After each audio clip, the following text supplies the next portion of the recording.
ओम नमो भगवते वासुदेवाय नमः। हरे कृष्णा। प्रिय भक्तगणों, आप सभी पर जगतपति श्री हरि विष्णु भगवान की कृपा सदा सर्वदा बनी रहे।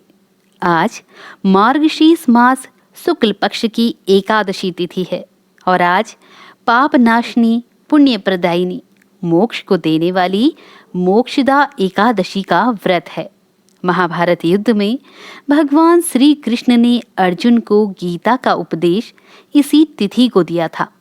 आज के इस पावन पवित्र दिन में मोक्ष प्रदायिनी इस कथा को जो भी भक्त पढ़ता और सुनता है उसे वाजपेयी यज्ञ का फल प्राप्त होता है। ये व्रत चिंतामणि के समान सब कामनाओं को पूर्ण करने वाला है।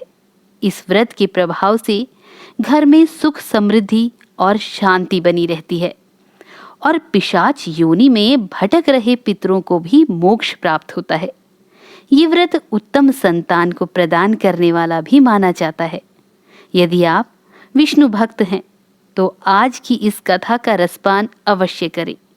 इसके श्रवण मात्र से मन चाहे फल की प्राप्ति होती है। तो प्रिय भक्तजनों, लक्ष्मीपति श्री विष्णु जी के चरण कमलों का ध्यान करते हुए कथा का रसपान करते हैं। बोलिए लक्ष्मी नारायण भगवान की जय। आप सभी भक्तगण भी भगवान के नाम का एक जयकारा कमेंट बॉक्स में जरूर लगाइएगा।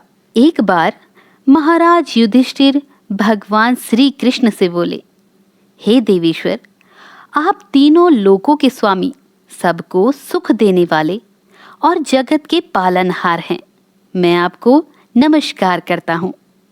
हे देवेश्वर, मेरे संशय को दूर करें और मुझे बताइए कि मार्गशीर्ष शुक्ल पक्ष की एकादशी का क्या नाम है।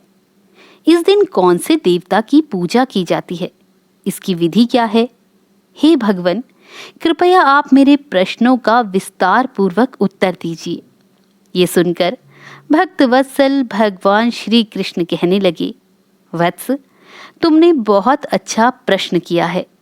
मार्गशीर्ष मास के कृष्ण पक्ष में उत्पन्ना नाम की एकादशी होती है, जिसका वर्णन मैंने तुम्हारे समक्ष पहले ही कर दिया है। अब शुक्ल पक्ष की एकादशी का वर्णन करूंगा। तुम ध्यान पूर्वक सुनो। राजन, इस दिन यत्न पूर्वक तुलसी की मंजरी तथा धूप दीप आदि से भगवान दामोदर का पूजन करना चाहिए। पूर्वोक्त विधि से दशमी और एकादशी के नियम का पालन करना उचित है। मोक्षदा एकादशी बड़े बड़े पापों का नाश करने वाली है। इस दिन रात्रि में मेरी प्रसन्नता के लिए नृत्य, गीत, स्तुति और जागरण करना चाहिए। जिसके पितृ पापवश नरक योनि में पड़े हों, वे इसका पुण्य दान करने से मोक्ष को प्राप्त होते हैं। इसमें तनिक भी संदेह नहीं है। अब मैं तुम्हें एक कथा सुनाता हूँ। पूर्व काल की बात है। वैष्णवों से वशीभूत परम रमणीय चंपक नगर में वैखानस नामक राजा रहते थे। वे अपनी प्रजा का पुत्र की भांति पालन करते थे। इस प्रकार राज्य करते हुए राजा ने एक दिन रात को स्वप्न में अपने पितरों को नीच योनि में पड़ा हुआ देखा। उन सबको उस अवस्था में देखकर राजा को मन ही मन बड़ा दुख हुआ और प्रातःकाल ब्राह्मणों से उन्होंने उस स्वप्न का सारा हाल कह सुनाया। राजा बोले, ब्राह्मणों, मैंने अपने पितरों को नरक में गिरा देखा है। वे बारंबार रोते हुए मुझसे इस प्रकार कह रहे थे कि तुम हमारे तनुज हो, इसलिए इस नरक समुद्र से हम लोगों का उद्धार करो। हे द्विजवरों, इस रूप में मुझे अपने पितरों के दर्शन हुए हैं। इससे मुझे बड़ा कष्ट हो रहा है। क्या करूं? कहाँ जाऊं? मेरा हृदय बहुत दुखी हो रहा है। हे ब्राह्मणों, वह व्रत, वह तप और वह योग जिससे मेरे पूर्वज तत्काल नरक से छुटकारा पा जाएं, बताने की कृपा करें।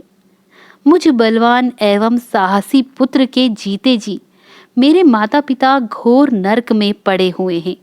अतः ऐसे पुत्र से क्या लाभ जो उन्हें इस नरक से बाहर न निकाल पाए। तब ब्राह्मण बोले, हे राजन, यहाँ से निकट ही पर्वत मुनि का महान आश्रम है। वे भूत और भविष्य के भी ज्ञाता हैं। नृपश्रेष्ठ, आप उन्हीं के पास चले जाइए, वही आपके प्रश्नों का उत्तर देंगे। ब्राह्मणों की बात सुनकर महाराज वैखानस शीघ्र ही पर्वत मुनि के आश्रम पर गए और वहां उन मुनि श्रेष्ठ को देखकर उन्होंने दंडवत प्रणाम करके मुनि के चरणों का स्पर्श किया। मुनि ने भी राजा से राज्य के 7 अंगों की कुशलता पूछी। राजा बोले, स्वामी, आपकी कृपा से मेरे राज्य के 7 अंग सकुशल हैं, किंतु मैंने स्वप्न में देखा है कि मेरे पितृ नरक योनि में पड़े हैं। अतः आप बताइए कि किस पुण्य के प्रभाव से उनका वहां से छुटकारा होगा। राजा की ये बात सुनकर मुनि श्रेष्ठ पर्वत कुछ समय तक ध्यानस्थ रहे। इसके बाद वे राजा से बोले, महाराज, मार्गशीर्ष मास के शुक्ल पक्ष में जो मोक्षा नाम की एकादशी होती है, आप सब लोग उसका व्रत करो और उसका पुण्य पितरों को दे दो। उस पुण्य के प्रभाव से उनका नरक से उद्धार हो जाएगा। अब भगवान श्री कृष्ण कहते हैं कि युधिष्ठिर, मुनि की ये बात सुनकर राजा पुनः अपने घर लौट आए। जब उत्तम मार्गशीर्ष मास आया, तब राजा वैखानस ने मुनि के कथा अनुसार मोक्षदा एकादशी का व्रत करके उसका पुण्य समस्त पितरों सहित पिता को दे दिया।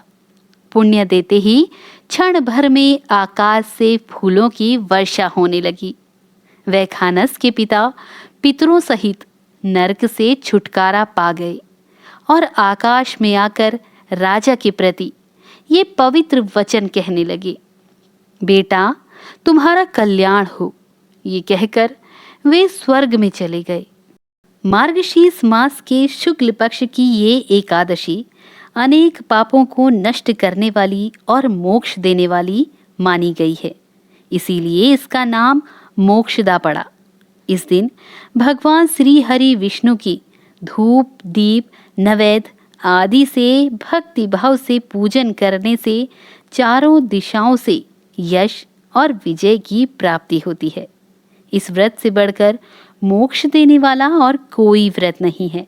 तो भक्तों, ये थी मोक्षदा एकादशी व्रत कथा। उम्मीद है आज का वीडियो आपको पसंद आया होगा। आज के इस पावन पवित्र दिन में इस कथा को अपने संबंधियों के साथ और अपने मित्रों के साथ साझा अवश्य करें। वीडियो पसंद आया तो वीडियो को लाइक भी ज़रूर कीजिएगा और कमेंट बॉक्स में जय श्री हरि जरूर लिखें।